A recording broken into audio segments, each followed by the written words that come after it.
The Eastern Conference has someone in the next round. It's LeBron and the Cavaliers. 10th sweep of his career in a best-of-7 series. The most four-game sweeps ever. He had been tied with Tim Duncan, who had 9. Now, Cleveland will move on to face either Toronto or Milwaukee. Look at the head-to-head against the Toronto Raptors. Obviously, Sam, you covered those games.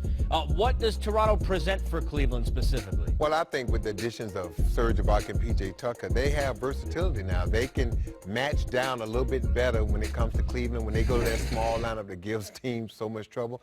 Now, when you move Serge Ibaka to that 5 position, it gives you more flexibility. And now you have a slew of guys that you can run at LeBron James when you think about P.J. Tucker, Norman Powell, and DeMar Carroll. You have bodies to throw at him, fresh bodies, because one guy, LeBron, is in such good shape that he plays hard for 43 minutes on both ends.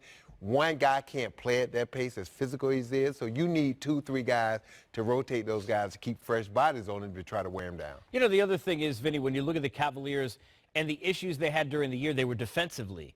And Indiana didn't really push them because you couldn't really trust anybody to take a shot other than Paul George. Lance Stevenson did a nice job. With no offense, Lowry and DeRozan presents a whole new, entirely different thing for Cleveland in a series like that. Well, for sure, and especially if Kyle Lowry gets back to playing at an all-star type level, which I expect him to. But, yeah, I mean, they have some size up front with Valanciunas and things. Ibaka, like Coach said, Tucker, you can put some more body on him, and we know how explosive DeRozan is. So I like Powell in the lineup at times, especially in this series. If they get by this, it's always a matchup issue, and it's a game of adjustments, especially when you get to the playoffs. Cleveland's going to have home court, so you're going to have to win a game on the road and protect your home court advantage. But at the end of the day, Cleveland's in the driver's seat no matter who they play. They're going to get rest now. They're going to get any bumps and bruises. They're going to get healed up, have a couple good days of practice, and they're going to be totally prepared. You know, on the Milwaukee side of thing, which could be the other matchup, remember we are tied at 2. I know Giannis didn't play as you look at the head-to-head. I know he didn't play a great second half, and it's a learning experience for him, Sam, with what happened yesterday. But he presents something totally different because of how many different ways he can impact you with size and moving the ball.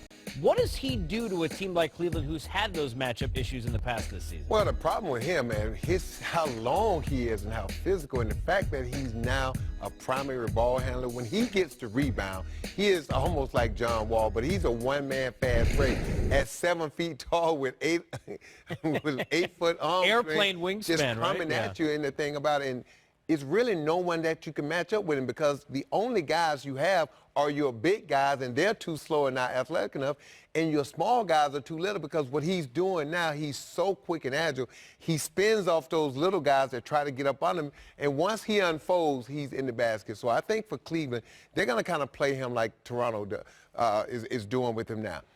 Try to make him play in half court.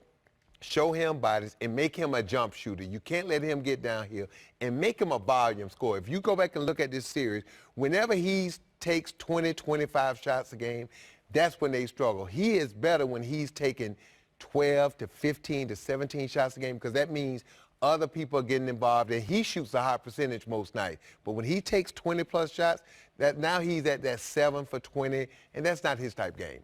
Maybe Dellavedova can give him some top-secret information. No. No. I mean, at the end of the day, I mean, Cleveland, you know, they can put LeBron on. Sure. Giannis, they can put different guys. If he's shooting jump shots like Coach said, you're happy. Yep. His length in transition, his length spinning in the lane, and making not only plays at the rim, but plays for his teammates, because at times, you know, Middleton's got to get going here to even get out of this round. So I need him to start making some shots.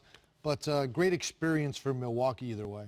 All right, 2-2 in that series. We continue to get ready for the rest of our festivities from a game that saw LeBron and company block the Pacers.